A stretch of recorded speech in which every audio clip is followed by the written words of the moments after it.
Guys, I can't believe I'm going to say this, but lately I've fallen back in love with phasers. What can I say? Ever since I took the deep dive back into the Eddie Van Halen rabbit hole a few weeks ago, I've been hooked. I just can't stop thinking about writing riffs around a phaser. But before I got too deep into reverb and Sweetwater searches and loading up my cart, I thought, let's just keep it simple and start with the one I already have. And that's the legendary Boss PH-2 Super Phaser. So in this video, we're going to listen to the PH-2 and talk about exactly where it belongs in the pantheon of phasers. Even though the iconic whooshing sound of phasers may come and go out of style, there are just some units that we never get tired of hearing. So let's not wait any longer and get right down into it. Let's go. What's up, you guys? How's it going? I'm Brad Dollar. Welcome to the channel. It's great to see you. Before we get started, if you can do me a huge favor and hit the subscribe and the like button, I'd super appreciate that. Seriously, it does a ton to help the channel, and I love having you here. So thank you for doing that. Let's go. We're definitely going to take a few minutes to talk about this thing, but let's just hear how it sounds first. I'm playing my Fender Telecaster through this phaser into my Mesa single rectifier, which hits a 2 notes captor and goes right into my Universal Audio Apollo. Real simple.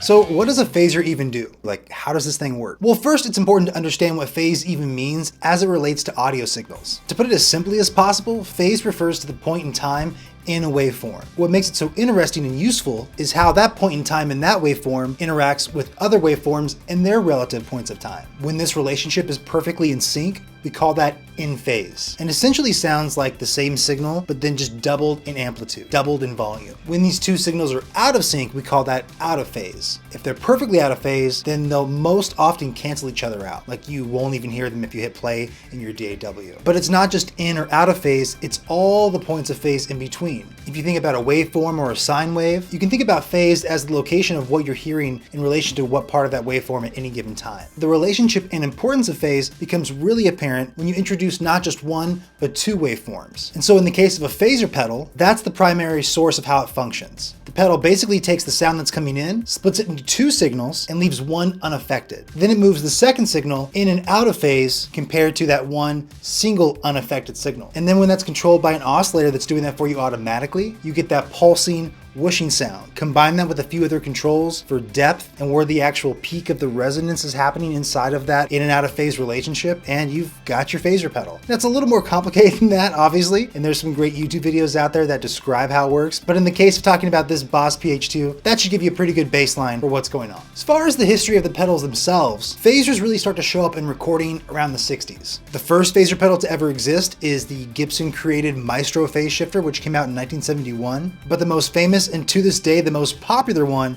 is by far the MXR Phase 90. It's on a ton of records and music, not just on guitar, but on things like Rhodes and bass as well. But as soon as Eddie Van Halen used it for Eruption and basically that whole first Van Halen record, it really took off in popularity. And it's right about this time that Boss comes into the game with their phaser, the PH-1. Now, it never got as popular as the MXR Phase 90, but in terms of early Boss pedals, it's for sure one of the most sought after ones. In 1980, they rolled out their PH-1R, which added the resonance control, which really helps adjust the overall intensity of the effect. It definitely made it more versatile, but from what I can tell, people still hung on to their MXR Phase 90s instead. But that definitely changed in 1984 when they rolled out with the PH-2. The biggest difference with the PH-2 was the addition of the extra mode, which creates a very intense, almost metallic swooshing sound. It's a way more extreme version of the phaser. For 1984, it ended up making it sound a lot more modern, which is why to this day you can still plug this in and it sounds current. The Phase 90 definitely always just sounds like Eddie Van Halen. But what I love about the PH-2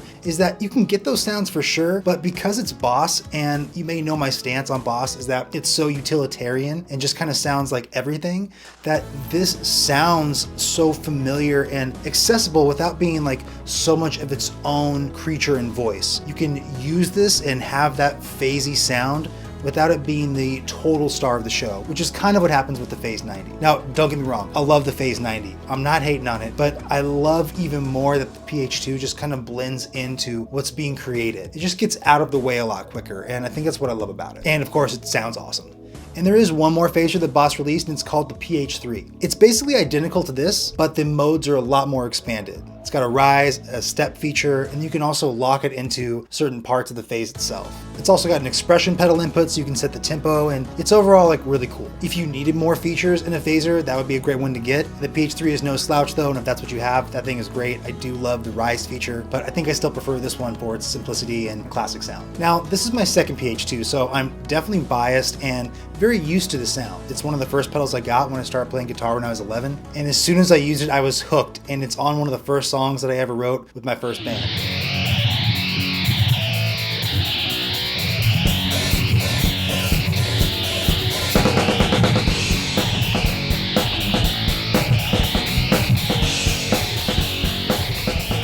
What I love about this phaser is that it just captures a moment in time so well. Like when I started playing guitar, Incubus and Korn were getting really big, and so phasers and flangers and warbly crazy effects were just really popular. I had the Ibanez CF7 that I used to pair with this thing. I was just super into it. But the PH-2 always just sounded the most natural. Even with my terrible, crappy young guitar playing, it seemed to fit in with whatever we were doing. I would even run mics through this thing to try to get my own Eddie Kramer style phase effects with my Fostex MR8 little digital 8-track recorder. I always just had a blast with this phaser because it's identifiable but different. You can make it weird, you can make it really slow and sort of just blend in. It's just very useful, and I think that's a weird thing and hard thing to say about a phaser, but this thing really does it. So I'm super grateful to use it. I love how it sounds, and I'm super happy that it's in my arsenal. All right, let's hear some crunchy riffs on this thing. And as always, I hope you're not here for a guitar lesson. If you are, definitely do another YouTube search and get your shred on elsewhere. There's certain things that there's no shortcut.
All right, let's hear some clean stuff with the Boss PH-2.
Alright, so I hope this video was helpful in your quest of checking out phasers, and that it gives you a really good idea of how the Boss PH-2 actually sounds. If this is the one you pick, you're going to be super happy and you're going to have a lot of fun with it. There's definitely no rules when it comes to music and especially effects, so just make sure you find whatever makes you feel great to play through. This thing sounds great, but also just makes all these memories flow back of starting to play guitar, playing with people, learning riffs, learning Van Halen songs, and just makes me that much more excited to play music. So while I still really haven't gotten Eruption totally under my fingers, I'm stoked this pedal is by my side. So that's it. Thanks so much for watching, you guys. I super appreciate you. Thanks for spending time with me and hanging out and listening to me play guitar. I hope that this is helpful, and if you have another phaser that you have in mind that you love more, let me know what it is. If you're shopping for phasers, drop that below. Let me know what you picked up. I would love to know what your favorite phaser is. Before you go, please be sure to subscribe and like. I'd super appreciate it. Thanks so much. See you later.